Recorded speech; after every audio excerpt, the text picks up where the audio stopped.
Hello to all of you from Bruno Art Group in Tel Aviv. I hope that you are all well, staying home, taking care of yourself. In the last two lectures we talked about the history of art, about two world-renowned masters, Yaakov Agam and Marcel Janko. From now on we'll give you short lectures about our gallery's artists. And we'll start with Ilana Gal, which I'm sure many of you know of her works. The artist that her painting is just here behind me. But before that, answering requests of some of you, we're going to do a very short tour in the gallery to see what's new. Just before this corona crisis, we received quite a few new works from abroad, which I want to share with you. So I'll ask the camera to join me. We have here two beautiful works by the Italian artist Erika Castellini, using ready-made, very humoristic, very smart, very joyful, exactly what all of us need in these days. Here we have two big, impressive works by an Israeli artist, Tommy Shenkar, works a lot worldwide as well.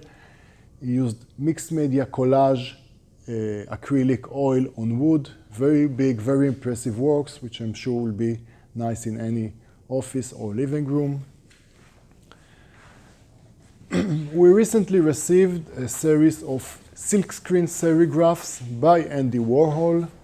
We can see one of them, the Marilyn here. These were published by a company named Sunday Be Morning, which received the rights to publish his art after his death. We have a series of 10 pieces of Marilyn Monroe in different color scheme. Another pop artist, but young and alive, Sean Paul Flores, American artist. Once again, mixed media, use of lacquer on canvas, humoristic, funny, nice paintings of Mickey, Donald Ducks, and other. And again, the works by Erika Castellini. Again, works by Erika Castellini, the Italian artist. We talked last week about Marcel Duchamp and the ready-made idea. She definitely used these techniques. She used old real bicycles to create these unique and amazing works of art. So I'm in Tel Aviv. Ilana Gal is in her studio in Givat Nili, is a small village towards the north part of Israel. We'll have her explain about the works now, and we'll come back to me for some few more words. So please, Ilana.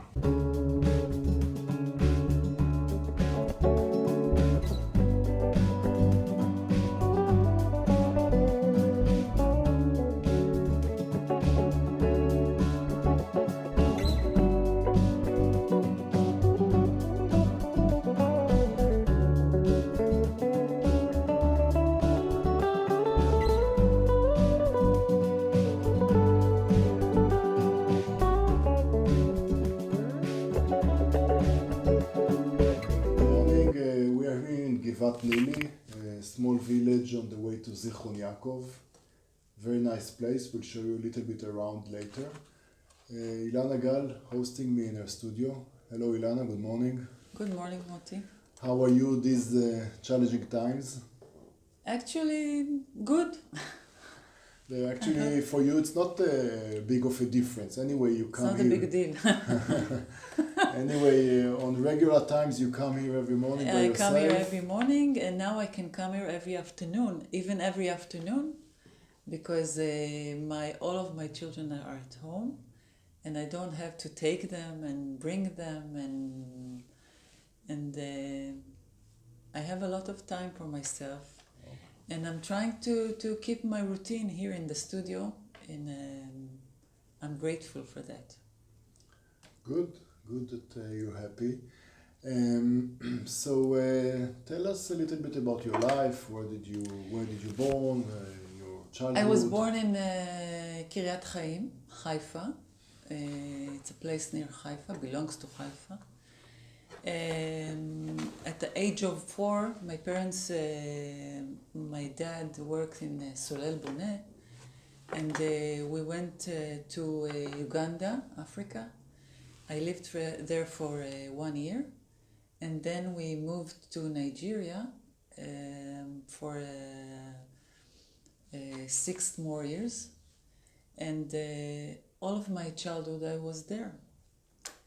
Actually, it was a great childhood.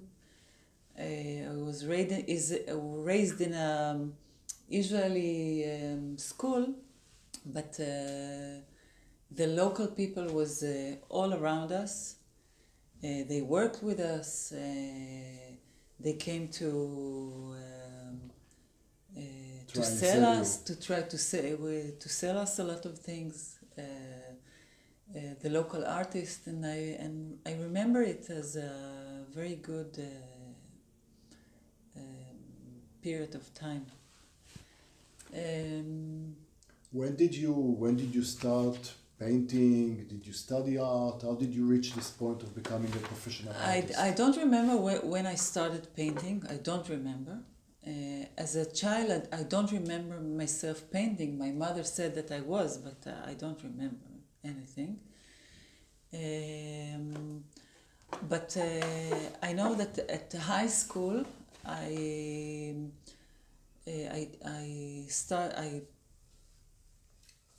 studied architecture, and then when after the army, I knew that I won't work on it. But after the army, I was when I was thinking what to do, art wasn't in my list. I never thought that I will be a painter. It wasn't in my list. And then I decided to go to learn graphic design. And after 4 years of studying, I moved to Tel Aviv, to the big city, and then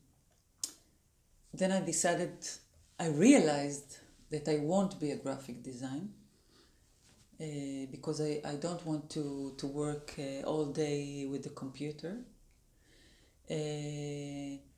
And I was lucky, I found a little place, a studio,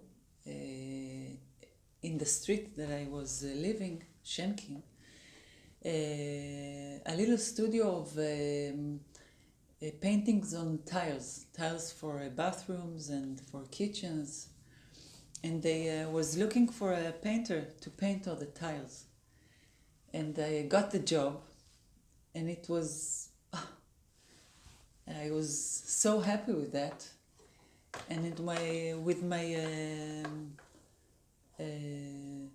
left time, I started painting on canvas. At home? At home, yeah.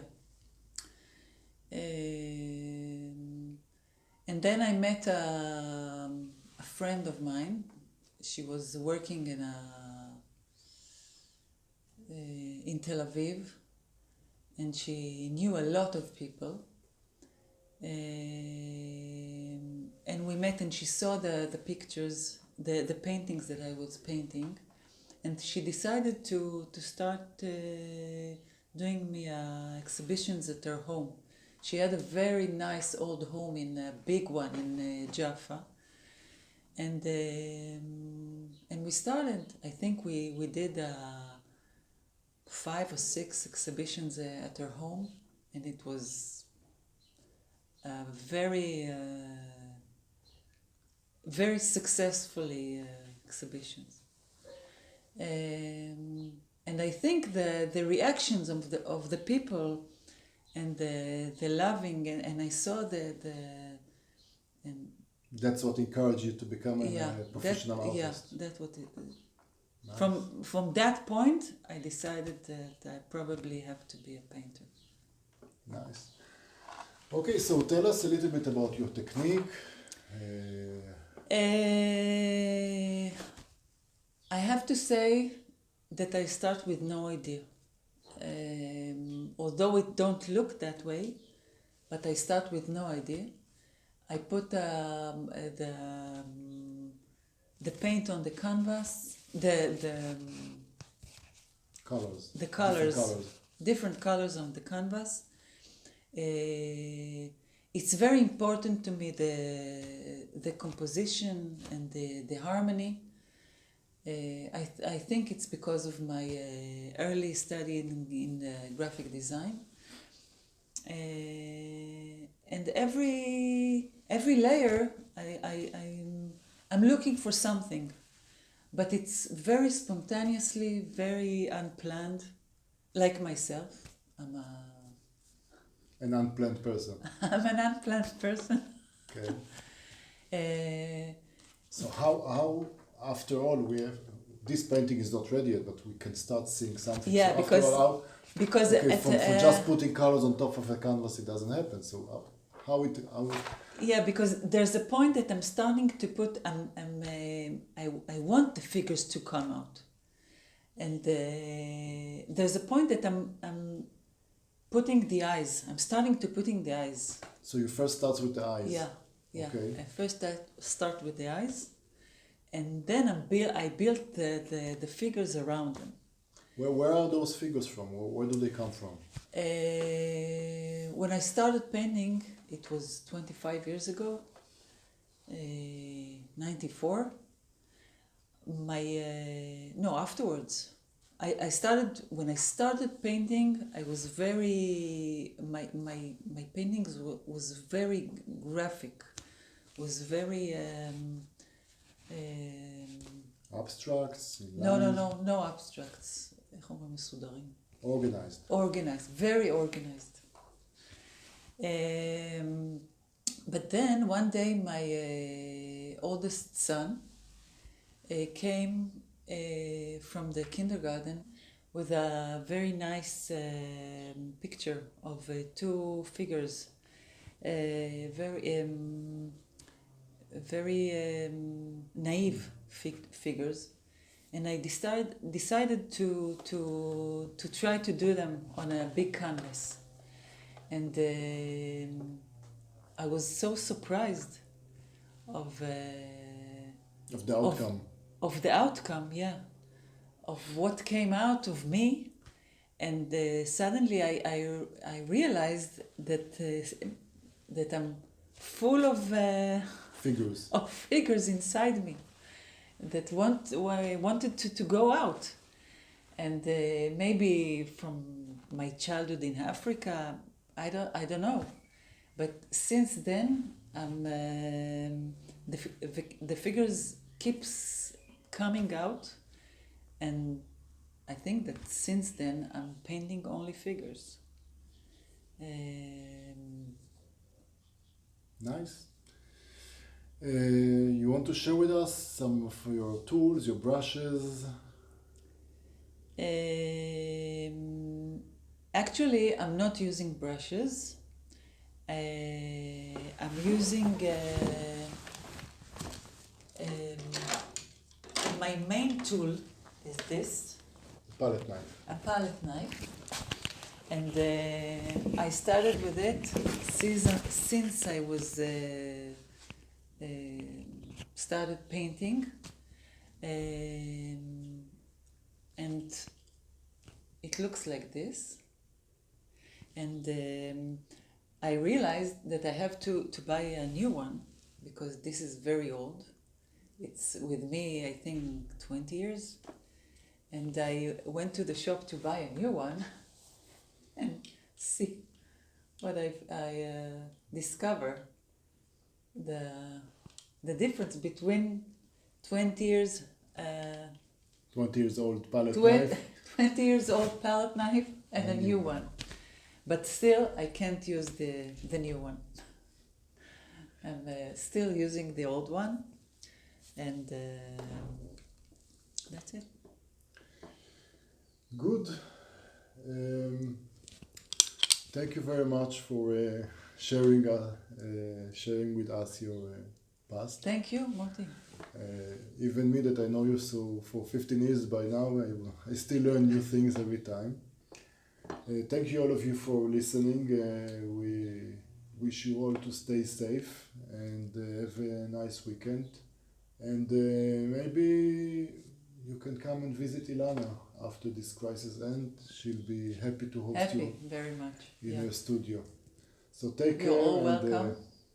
Thank you very much. And Shabbat Shalom. Shabbat Shalom. Shabbat Shalom.